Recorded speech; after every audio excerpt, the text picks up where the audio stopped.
ನಮಸ್ತೆ ರೀ ಎಲ್ಲರೂ ಬಾಳಿ ನಗುತ್ತಾರೆ ಮಕ್ಕಳೇ. ಇಂದು ನಾನು ನಿಮಗೆ ನಿಮ್ಮ ಪರೀಕ್ಷೆಗೆ ಸಂಬಂಧಪಟ್ಟ ಕೆಲವು ಮುಖ್ಯ ವಿಷಯಗಳನ್ನು ನಾನು ಹೇಳಲು ಬಯಸುತ್ತೇನೆ. ಮಕ್ಕಳೇ, ನಿಮ್ಮ ಪ್ರಶ್ನೆ ಪತ್ರಿಕೆಯಲ್ಲಿ ಅನ್ಯ ಪ್ರಶ್ನೆಗಳ ಜೊತೆಯಲ್ಲಿ ಕವಿ ಪರಿಚಯ ಮತ್ತು ಲೇಖಕ ಪರಿಚಯದಿಂದಲೂ ಸಹ ಕೆಲವು ಪ್ರಶ್ನೆಗಳನ್ನು ನಿಮ್ಗೆ ಕೇಳುತ್ತಾರೆ. ಅದರಲ್ಲೂ ಕವಿ ಪರಿಚಯ ಅಥವಾ ಲೇಖಕ ಪರಿಚಯವನ್ನು 2 ಅಥವಾ 3 ಅಂಕಗಳಿಗೆ ಕೇಳುತ್ತಾರೆ.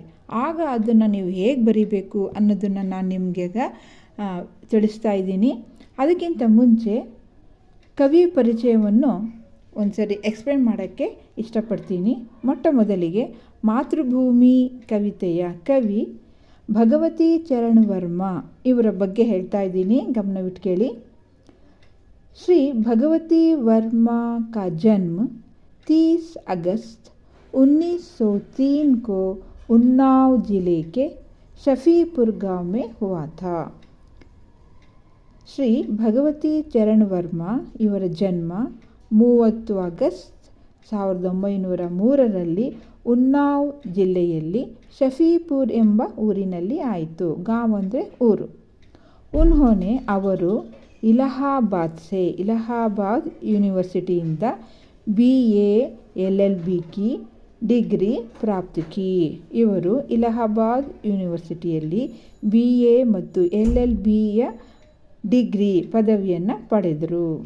उन्होंने विचार और नवजीवन नामक पत्रिकाओं का संपादन किया था. उन्होंने ಅವರು ವಿಚಾರ್ और ಮತ್ತು ನವಜೀವನ್ ಎನ್ನುವ ಹೆಸರಿನ ನಾಮಕ್ಕಂದರೆ ಹೆಸರಿನ ಪತ್ರಿಕಾವಂಕ ಸಂಪಾದನ್ ಕ್ರಿಯಾ ಪತ್ರಿಕೆಗಳ ಅವರು ಸಂಪಾದಕರೂ ಸಹ ಆಗಿದ್ದರು. ಆಕಾಶವಾಣಿಗೆ ಕೈ ಕೇಂದ್ರಮೇ ಭಿ ಸೇವಾ ಕಿ. ಆಕಾಶವಾಣಿಯಲ್ಲಿ ಕೈ ಅಂದರೆ ಎಷ್ಟೋ, ಕೇಂದ್ರಮೇ ಕೇಂದ್ರಗಳಲ್ಲಿ, ಭಿ ಸಹ ಸೇವಾ ಕಿ ಸೇವೆಯನ್ನು ಸಲ್ಲಿಸಿದರು. ಉನ್ಕೆ ಚಿತ್ರಲೇಖಾ ಉಪನ್ಯಾಸ ಪರ್ ಇವರು ಬರೆದಂತಹ ಚಿತ್ರಲೇಖ ಎನ್ನುವ ಉಪನ್ಯಾಸದ ಮೇಲೆ ಅಂದರೆ ಕಾದಂಬರಿಗೆ 2 ಬಾರ್ ಫಿಲ್ಮ್ ನಿರ್ಮಾಣ ಹುವ 2 ಬಾರಿ ಫಿಲ್ಮ್ ನಿರ್ಮಾಣ ಹುವ ಚಿತ್ರವನ್ನು ನಿರ್ಮಿಸಲಾಗಿತ್ತು. ದೂಸರಾ ಎರಡನೆಯದು ಯಾವುದು ಉಪನ್ಯಾಸ, ಎರಡನೇ ಉಪನ್ಯಾಸ ಭೂಲೆ ಬಿಸಿರೆ ಚಿತ್ರ, ಎರಡನೇ ಕಾದಂಬರಿ ಭೂಲೆ ಬಿಸ್ರೆ ಚಿತ್ರ ಅನ್ನುವುದಕ್ಕೆ ಸಾಹಿತ್ಯ ಅಕಾಡೆಮಿ ಸೆ ಪುರಸ್ಕೃತ ಹೇ, ಸಾಹಿತ್ಯ ಅಕಾಡೆಮಿಯಿಂದ ಪುರಸ್ಕೃತವನ್ನು ಪಡೆಯಲಾಗಿದೆ.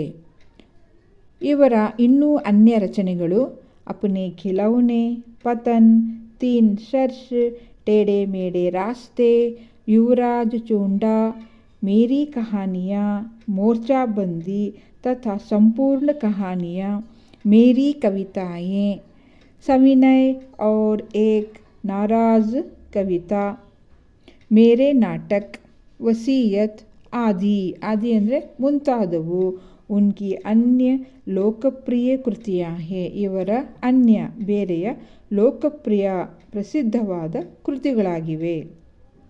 5 अक्टूबर 1981 को वर्मा जी का देहांत हुआ.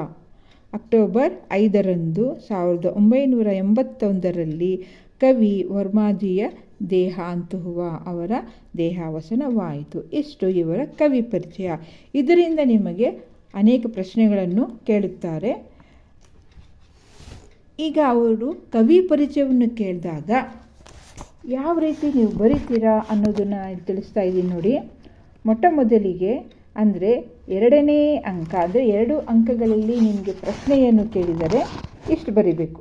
ಕವಿ ಭಗವತಿ ಚರಣ್ ವರ್ಮ, ಎರಡನೇದು ಅವರ ಜನ್ಮ 1903, ನೆಕ್ಸ್ಟ್ ಮರಣ 1981,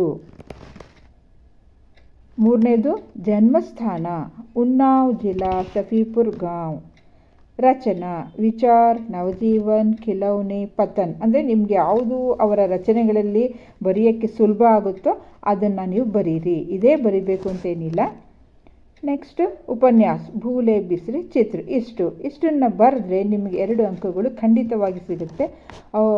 ಕೆಲವು ಸಲ ಪ್ರಶ್ನೆ ಪತ್ರಿಕೆಯಲ್ಲಿ 3 ಅಂಕಗಳಿಗೆ ಕವಿ ಪರಿಚಯ ಅಥವಾ ಲೇಖಕ ಪರಿಚಯ ಕೊಟ್ಟಾಗ ಇದನ್ನೇ ನೀವು ವಾಕ್ಯಗಳ ರೀತಿಯಲ್ಲಿ ಬರೆದರೆ 3 ಅಂಕಗಳು ನಿಮಗೆ ಸಿಗ್ಬಹುದು. ಅಂದ್ರೇನು, ಇಲ್ಲಿ ಬರೀ ಜನ್ಮ ಅಂತ ಅಂದ್ಬಿಟ್ಟು 1903 ಇದೆಯಲ್ಲ, ಇದನ್ನು ಕವಿಯ ಜನ್ಮ 1903 ಆಯಿತು.